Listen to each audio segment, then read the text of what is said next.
Thank you. John? Oh, I'm glad these are actually working. Are they working? Oh, hey guys, how you doing?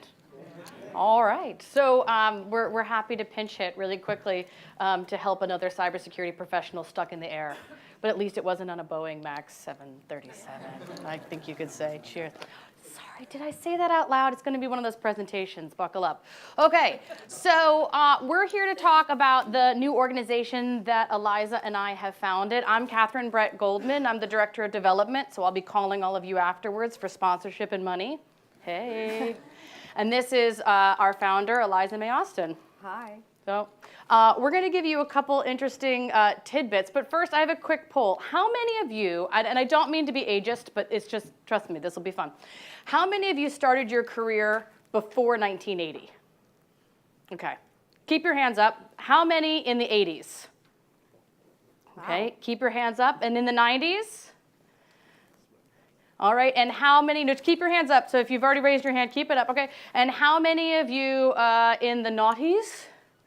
And where are my millennial snowflakes? There we are, okay. All right, so everybody, yeah, woo. So everybody that just raised their hands, what you see around you right now in terms of women in tech and women in cybersecurity is not normal. It's not how it actually started. All right, so in the 1980s is where we first saw the decline of women involved in technology. Who can tell me what the stats were before 1980? Women versus men, not versus men, because it's never versus men. We're a team, we work together, of course. But what were the stats? Go ahead. About what? 65% more women? Okay, it was about 40% women, 60% men, pre-1980. What has it been since then? What do you think it is now? Right, yeah. So overall, women in tech is 20%. All right, so we went from 40 to 20. Big problem. Lots of reasons why. Not going to go into it today. I'm here to solve the problem, not to explain history. Okay? But women in cybersecurity, does anyone know the stats around that? In the UK, it's roughly between 8 to 11%. Okay? So that's what we're dealing with here. It's not a yay, women, rah, rah kind of thing. Slide. But, oh, slide. Hey, there we go. Big slide. Okay, so that was some interesting things. Right now, women graduating university with computer science degrees is roughly 28%. So there still is a lot to talk about. And Eliza, you found an interesting stat today about women leaving the cybersecurity area. Yeah, it's about 30%, I think it was. No, it's 50%. 50%, sorry, within the first 3 to 5 years. So, because there's a 3 in there, I thought it was 30%, and I'm sorry. Yeah, so that's a big problem as well. So we're trying to target women that are already sort of adults over the age of 18, not just because we have wine at these meetups that we do, but because there's a lot of initiatives around supporting girls into code and supporting girls into cyber. So this is where we are. So women leave cyber within 3 to 5 years at around 50%. Men leave cyber within 1 to 5 years, around 30%. So we think there's actually a couple bigger things that we can talk about in terms of where we are in terms of the cyber skills gap today, where we are in terms of roles and how they're changing, teams, how they're changing. How many people here actually feel like in the last 10 years, cyber has changed? Right? What we do, how we do it, how we organize, what kind of teams we need. So we really think that if there are 59% of organizations today that say they have a hard time recruiting the right level of cyber skills, you all agree with that? Mostly? And Cybersecurity Ventures said 1.5 million skill shortage in cyber. There's 1.5 million jobs to be had by, 2020, that's next year. So obviously, we've got to find talent in lots of new places. And obviously, there's a benefit to bringing women in. So one of the things Liza and I were really passionate about, we've talked about this, is there are a lot of great programs out there for women in cybersecurity now who happen to be 16 years old. But I have 1.5 million jobs to fill by next year. Yeah, we don't have time to wait for children to get qualified. Yeah. So it'd be great to be able to do that. But what we started thinking about and why we started the foundation was to start thinking about, well, how do we start bringing women into the field now, today? Who have skills that are transferable? How can we move women horizontally within the organization? How can we entice, coax, and get women excited about about cybersecurity as an industry or as a career choice today. So in that way, it's not just a recruitment issue. We also think women in cyber is about a creativity issue. Building more diverse workforce, building more diverse teams in terms of thinking and thoughts. Have the hackers evolved their tactics? So if we're all like in this one kind of thinking groupthink, are we able to be agile and responding to the way that they're dynamically shifting? Right? So more minds better than one. So how do we start stirring that up? So we're going to talk about how we're actually going to do that. So why don't you talk about the practical skills and what we're trying to do? Oh. You're good to go. Go Okay. for it. So is everyone aware of what the cyber kill chain is? Sorry, am I standing in the wrong place? Is everyone aware what the cyber kill chain is? Yeah, okay. So basically, the Ladies of London Hacking Society aligns itself with the cyber kill chain. So we have a 7-month program that we run, and it just recycles, but with new information, because let's face it, you could spend 10 years just studying reconnaissance. So these women turn up. Some of them have got no experience. Some of them have got loads of experience. And they literally follow along with a hack that they do on our web-based platform, which is provided to us by Immersive Labs. And in doing this, I'm just going to get out of the way of this. Actually, there's no way to get out of the way. Is there not? Yeah, you're just like, you're in it. Okay. Here, you're I'll on just it. be absorbed. I feel like I've got writing across my face. I don't know. So basically, we just go along, and like the first month, everyone will do reconnaissance. So we'll do a reconnaissance-based lab, which might be like Nmap scanning and seeing the output of that and actually doing it rather than just studying it. And then, we'll go all the way through to actions and objectives. So we'll go from pivoting from one system to another system. And, actually doing that, it's 2 hours, one night a month. And we're just creating like a really cool sort of network of women in the industry.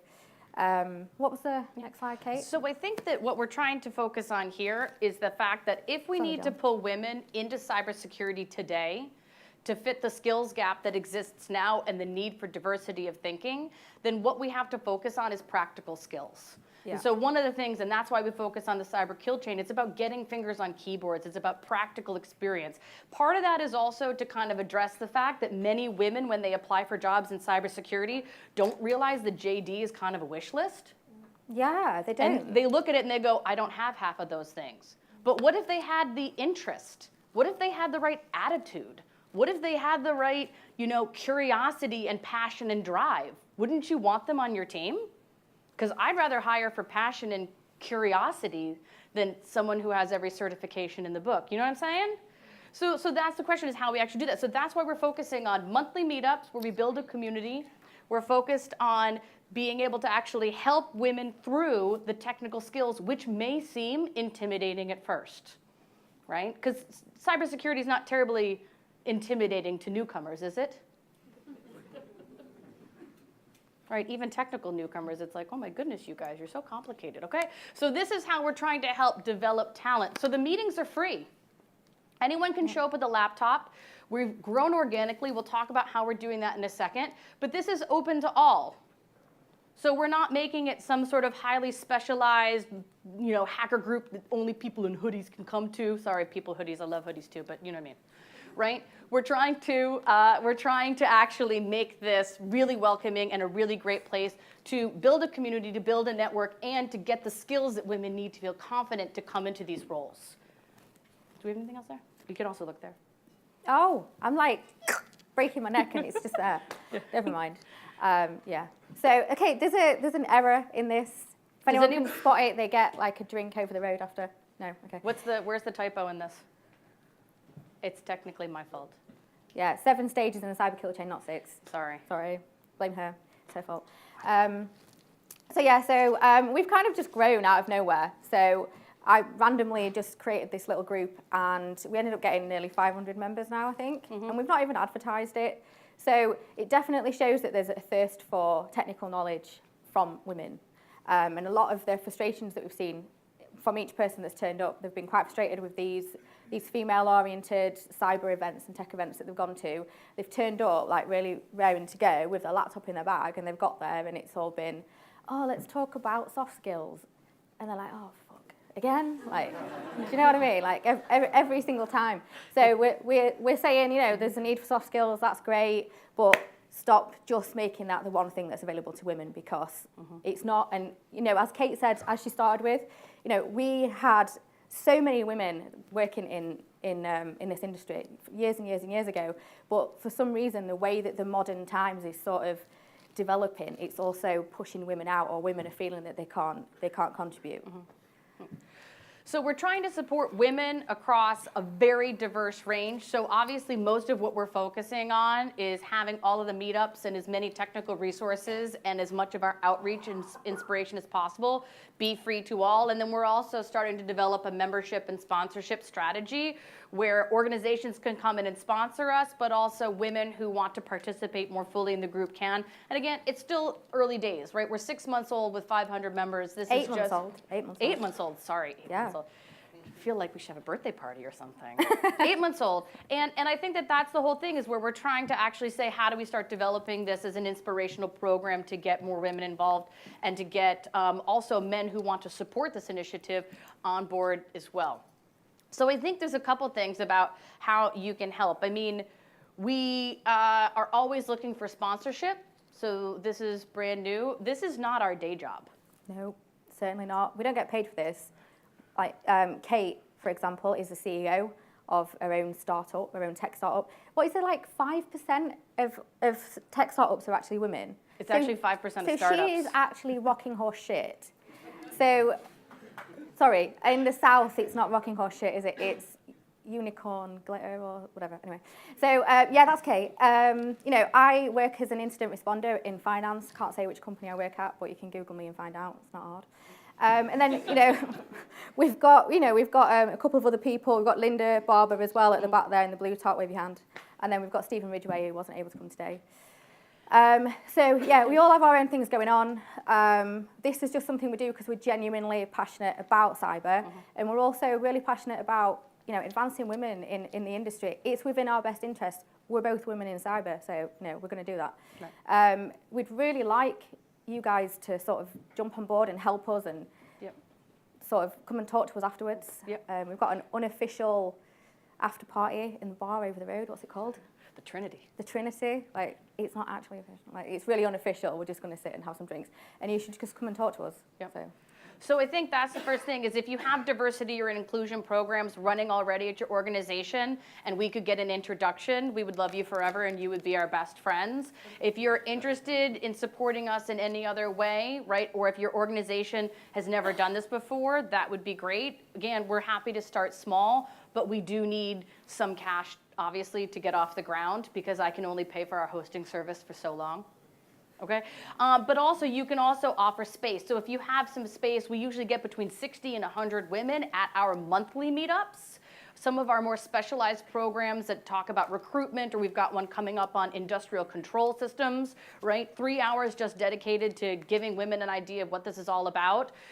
We've already gotten 200 reservations for that, and that's still 3 months away. Yeah, and we're paying for this out of like our own pockets. Yeah, so like, if we need stickers and we start handing stickers out and everyone's like, oh, here's Eliza again with those fucking stickers. Like, I'm always like, stickers, like, put them on your laptops. Yeah, I paid for those, so, be really grateful that I gave you a sticker. So I think that's, yeah. So if I didn't eat for that week. If you could provide some space, if you've got, enough space to host 60 to 100 people, then we would love to talk to you as well. You can join the likes of Microsoft Reactor, Facebook, Willis Towers Watson. A couple great companies have hosted us so far. And also, if you just want to sort of join the group, join the team, we have a meetup page, we have a baby website started. LLHS.com. So find us online. We're on LinkedIn, we're on Twitter, but we would love social capital. We would love you to retweet our stuff. We would love you to find other women in your organization today who might be interested in cyber but don't know how to get started. Please send them our way. We would love to have them on board. So that's all the ladies in IT, that might be even some of the analytical types in accounting or finance or other organizations. Just grab a partner and bring them along. So we have a buddy system. It's like, if you've come to one of my meetings, you better come next time with 2. Right? That's exactly it. So that is how we are trying to grow. So again, you can find us on all these social platforms. We would love to talk to you more about how you can help us, what we're trying to do, the specifics around the meetings and how we run things. But I don't know if we have time for questions or what. Well, I think we'll go straight into the panel after this, and then you can sit down and people can put questions to you Oh, at that lovely. point. How's that? make sure you have some questions for us because we're raring to go. Okay, thank you.